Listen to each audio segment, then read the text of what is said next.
you know about oil sands? Wow. So you did come here for the oil sands presentation, not the fuel cells. Great. Let me put it in perspective. Canada has probably one of the largest deposits of fossil fuel in the entire globe. It's close to 1.7 trillion barrels of oil in place. Now, admittedly, about 10% of that is recoverable with conventional technology. But with the right kind of technology and taking into account sustainable development, I think that this is a position where we should be as Americans to secure our future in terms of longer-term supply. Put it in perspective, the deposits that are there already, and given the current technology, we can extract roughly the same size of or type of market equivalent to Saudi Arabia. So the size of the market that's available is anywhere from 170 billion to 300 billion barrels of oil. So this is a market and a resource that is of strategic importance to the United States, in my opinion. It's not the same. It's not drilling a hole and getting oil out. This is very different. This is oil sands. It's basically a very, very thick, tarry muck that is associated with sand and clay and water. So as you can imagine, it doesn't flow very well.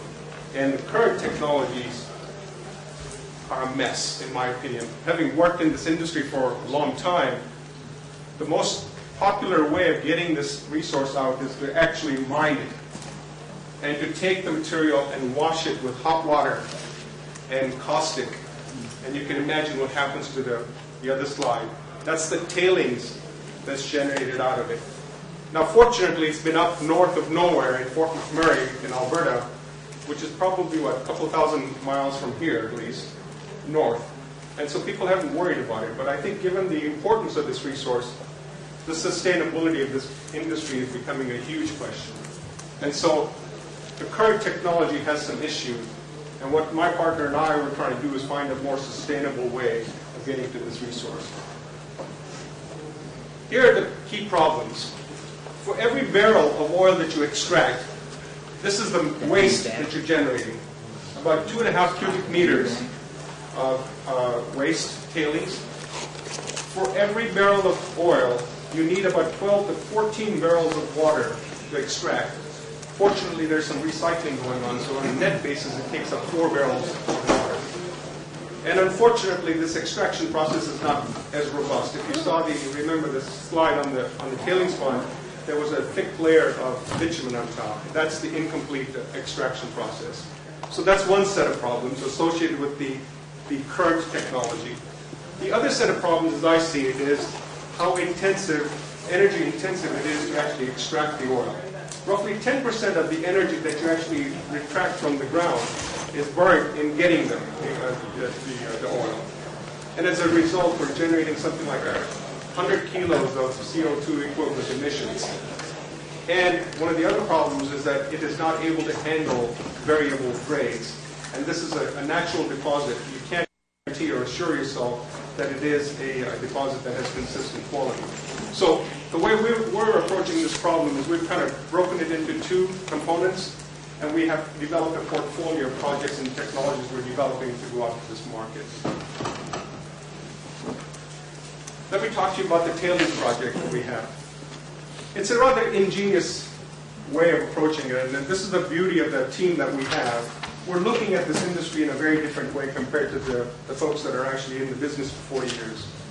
We've developed a system where we attach a nano layer of coating to a reactive material that is porous substrate. We filed for the patent application on this, but the beauty of this technology is that you just incorporate it in the tailings, you mix it up in the tailings, and we're able to sequester all of the fines. The problem with the fines, of course, is that you put a lot of caustic in the water, hot water, and it basically stabilizes the emulsion. So we're able to sequester the clays, and what you see on that test tube on the side is the quality of the water that you get within minutes. So that's the beauty of and the simplicity of this process. Unlike on the other water treatment technologies, you've got gypsum, you've got all kinds of different things. A lot of these competitive technologies put things in the water which requires further treatment. Okay? And so in our technology, that's the probably the most unique thing, is that you don't bring anything into the supernatant. So, what's the value proposition? As I said, at current rate, I forgot to highlight the fact that we're already producing about 1 million barrels a day from synthetic, 1 million barrels of synthetic oil a day out of the tar sands. And so out of that, you generate about 3 million barrels a day of water. And just to put it in perspective, if you assume 90% extraction efficiency, which is generally the rate, you're putting about 75,000 barrels a day in the tailings pond. And those tailings ponds, there's like about 10 or 11 of these tailings ponds out there today at the current production rate. The projection is that that rate is going to go from 1 million to 3 million barrels a day by 2015. So you can imagine the enormity of this problem. Okay?